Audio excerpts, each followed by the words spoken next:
There was a memo that all the other rabbis got that this was very serious Torah topics today. Everyone's doing very serious. And did you teach? Did you teach also, Cantor? Okay, all the other rabbis and Cantor got that this is very serious Torah. No one told me that. So, but I do think. Thank you, Rabbi Estes. I think that just because something is not the most serious of topics does not mean it's not like a deep and interesting and important topic. That's why I decided when we were talking about we should all do Shavuot-themed things, I was like, I want to talk about magic trees. And that's what Ashley wrote down, and that's what went out to all of you. So that's what I'm talking about, magic trees. But magic trees are actually very Shavuot-y, and I will tell you why. So why trees? Well, in the short, the acharit, kind of the acronym we use to tell us all the different customs for Shavuot, the Yud stands for Yerek, Yerek being greenery. And what color are trees? Green. Hey, so there you go. Boom, greenery. And as a bonus, the Tav in acharit, all these different, the acronym for all the different customs that we celebrate and do for Shavuot, the Tav stands for Torah. And what is the Torah? A tree of life. Oh, and we learned that in Genesis. Tree of life for those who hold fast to it, and all who hold fast to it are happy. Youth group kids, excellent. So that's why trees. Okay, that's why she's talking about trees. But why is she talking about magic? Well, actually, there is in Judaism, as in most other ancient religions, we have a very long-standing tradition of combining trees, which are big and majestic and amazing and miraculous and provide shade and sustenance, and magic or healing or divinity or what have you. So it's really not that unusual if you think about it, why we Jews have also combined trees and magic. All the way back into Torah times, up through Kabbalah, even into the 1800s and today.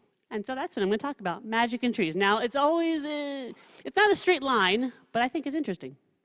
So, the Torah, first mention, we learn from Genesis, God appeared to Abraham by the terebinths of Mamre. Terebinths are some kind of tree-like object who was sitting at the entrance of his tent as the day grew hot. Okay.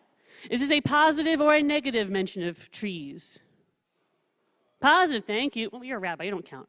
But yes, for everybody else, positive, it's positive. God appears to Abraham, that is a positive thing. Okay, so this is a good thing.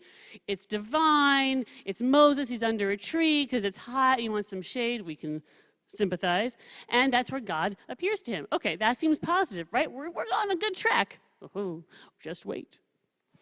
Because many books later, that was the beginning of the Torah. Now at the end of the Torah, in Deuteronomy, well, the tune has changed vis-a-vis trees because we learned a law. You shall not set up an asherah, any kind of pole that is made of wood, beside the altar of God that you may make, or erect a stone pillar, for such God detests. Hold on. First we learned that God literally appeared to Avraham, first Jewish man, underneath a tree. And now at the end of the Torah, we're learning, oh, actually, you can set up something called an asherah, some kind of a wooden pole, near an altar of God, because God hates that. How do we get from there to there? Glad you asked. Because if you go back to basics, but like for real back to basics, this is Asherah. Asherah is the Hebrew, but you also see references to Asherah in Ugaritic and in Akkadian, also in Hittite religion. These are all pre-Judaism peoples. We came out of those folks, and we eventually became Jews who believed in God. But before we were Jews, we were other things, and as other things, we worshiped other gods. It's true. We're all converts at some point along the line. So who was Asherah? She was sort of like a chief goddess in the way that many religions have these kind of two poles. Even Zoroastrianism now today. You've got the male and the female. So she was kind of like the female chief goddess. She was the queen consort of the male equivalent. And in the Hebrew Bible, you see Asherah morph from being a god. Obviously, we don't have some kind of a goddess figure in the Torah, so that wouldn't work. But we see her as a concept kind of morph into what the academics call a cultic object. So she becomes less of a goddess and more of object, more of something that is worshipped in a tree or with wood, because the female, it's kind of like this earth concept, earth, birth, nature, it all kind of melds together a little bit. There are also some scholars, this is a minority opinion, but I found it interesting, who kind of pair the idea of Eve, obviously first female person created, and this, let's see, it's not Hittite, oh no. I want to say Phoenician, called Chavat. And you see Chavat, Chava, you kind of see this parallel. So there's other scholars who say clearly there are kind of female earth mother characters in the Torah. Point is, before we were Jews, we were other things. And the Torah, as a basic concept, is about getting us to stop being those other things and just be monotheists who believe in God. But it wasn't overnight. It wasn't magically we just became monotheists who disavowed all of our previous religious ties. It took time for the Jewish people as a group to kind of slough off all those pagan ties. And so much of the Torah is getting us to stop being like other people, to stop being pagan, to stop having these other customs. And so many of our laws are to separate us out from other people, to make us different, to make us, special. And part of that is to get us to not have these pagan religious practices, including worshiping gods or goddesses that live in the trees, so to speak. So when you see a phrase like this, a law, don't set up an Asherah next to an altar of God, you see in a whole new context, because the Torah is saying, hey, you Jews, you used to believe in other gods, that's in the past, but now you're Jews, we don't do that anymore. So you have to kind of look at our laws through that lens. We're trying to get away from previous practice, go to this new practice of monotheism. But it took a little bit of time. If you scooch forward to the prophets, doing what prophets do, which is pretty much yelling at people, they're very good at it. Thank you, Rabbi. Because the prophets, either they're saying, hey, it's amazing, isn't God great, or you Jews are the worst. And this is the latter. And so Jeremiah is yelling at the people, as he really loves to do. And I put the date for context. So this is around 600 BCE. So long after the Torah, but not very recent. Jeremiah is yelling at them, for long ago you broke your yoke, tore off your yoke bands, your connections to Judaism, Jewish practice. And you said, I will not work on every high hill and under every verdant tree. You recline as, do you have any children? You recline as a, I assume they can't read. So, you're saying, oh, you Jews, you don't even want to try anymore. You don't even care. You're like, oh, Judaism, horrible. And you on every high hill and under the tree, it's pointed out. Oh, you Jews, you want to be like those people. And that practice that I have on there was very very closely tied to pagan religion and worship and cultic practice. So you see that Jeremiah is saying, you Jews, stop, don't do it. We left that away. It's gone. We're not doing it. Stop. And the Jews apparently can't get enough because the people rebel. And this is hilarious. So this is the women who are saying, no, excuse me. They say, we will not listen to you in the matter about which you spoke to us in the name of God. On the contrary, this is word for word from the prophets. Cracks me up. We will do everything that we have vowed to make offerings to the Queen of Heaven and to pour libations to her as we used to do. We and our ancestors, our kings and officials, in the towns of Judah and the streets of Jerusalem. For then we had plenty to eat. We were well off and suffered no misfortune. So they're saying things were better back in the day, excuse you. And so you know what we're going to do? What we always have done, what we never stop doing. Ooh. And we make offerings to the Queen of... What's that? It goes long. It's a long quote. I had to divide it over 2 slides. We're still in Jeremiah. This is later. So we were told, oh, you Jews, you're the worst. And it turns out, we might have been. And they say, when we stop making offerings to the Queen of Heaven and pouring libations to her, we've lacked everything, and we've been consumed by the sword and by famine. When we make offerings to the Queen of Heaven and pour libations to her, is it without our husband's approval? We've made cakes in her likeness and poured libations to her. So these women were very rarely quoted in prophetic text in the first person, saying, actually, we're going to keep doing what we did, and we're going to keep worshiping like the mother goddess. And do you think our husbands don't know? Please. So I'm saying it's a process. It was a process of leaving behind pagan practice. It took a minute.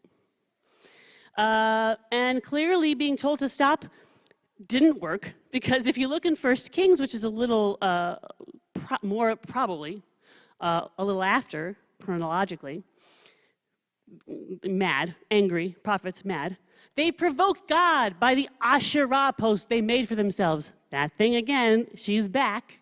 Judah did what was displeasing to God, provoking more outrage than their ancestors had by the sins that they committed. They built for themselves shrines, pillars, and Asherah posts on every high hill and under every leafy tree. Oh, so it seems like that getting rid of those pagan practices, and specifically goddess worship and tree goddess worship, took a long time to get rid of because the Jews just loved it. And it wasn't just like your average, random, Jane Doe-stein from next door. No.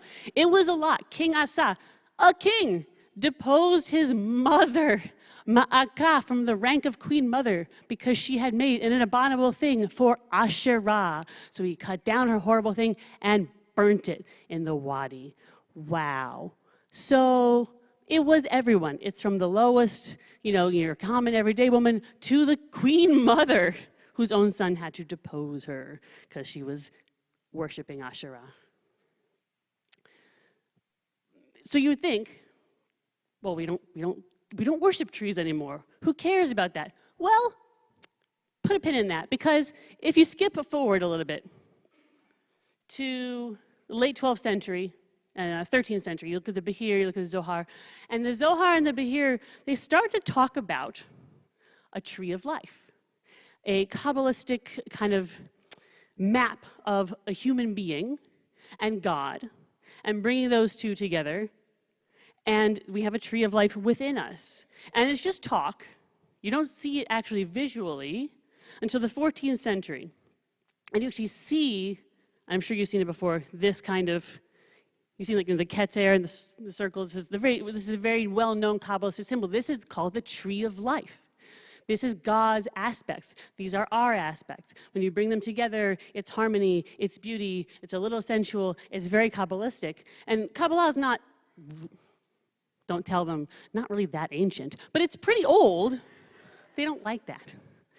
But it's pretty old if you're talking about the source text being the 12th, 13th century. The 14th century, you see it called a tree of life. And it is printed. This is the first time it was ever printed. This is in 1516 in Gates of Light, the Porta Lucis, kind of Sidor. There it is. So a couple hundred years ago, we start seeing a tree of life as such being mentioned in Kabbalistic texts, being printed. So clearly we have, the Kabbalists at least, the Kabbalists took this tree concept, obviously got rid of the pagan part, and mapped it onto something very, very Jewish. And that was okay. We came back around in terms of trees. If you scooch forward into the 18th century, you start to see mentions of trees in herbalism specifically. I don't know Sephardi and Mizrahi material because, look at me, but Ashkenazi. In Ashkenazi herbalism, which I find fascinating, you start to see, so, the Kabbalists say, like, there's a tree of life, and the tree, it's got the leaf and the trunk and the roots, and it's all you, and it's God, and the whole thing is, that's very spiritual. You start to see in the 1800s, in 18th century, mentions, and so it goes back earlier, but the mentions where it's being written, you start to see the use of trees and tree products in healing. But healing at that point was, part science, part magic, part art, part, that kind of a thing. So in Tobias HaKohen, who was this 18th century Polish-Italian fellow, he wrote this kind of Maaseh Tovia, the work of Tovia, and he writes about the English oak. The English oak, like the oak tree. I put a picture in case you don't know what an oak tree, like literally the oak tree. And he talks about how you can use it to treat fevers, to treat digestive and urinary tract issues. And he talks about you soak it, you make a poultice, obviously for the forehead. If it's digestive or urinary, you make kind of a sitz bath with, it could be the bark and it could be the acorns if they're ground. And you kind of stick yourself in it. And I wouldn't recommend, I'm not giving medical advice. Don't, but you start to see the use of trees and tree pieces in Ashkenazi herbalism. You start to see that pop up. And again, is that positive or negative? It's not negative. You're allowed to do it. No one's going, ooh, it's magic. It's kind of magic. So we kind of came around to trees. And just in case you're like, oh, well, that's like those weirdos in the olden days. Well, no, it's weirdos now, because Hit Bodadut. This is where you see everything old is simply new again. You know, you've got the, Likutei Moharan, so Rabbi Nachman, that guy.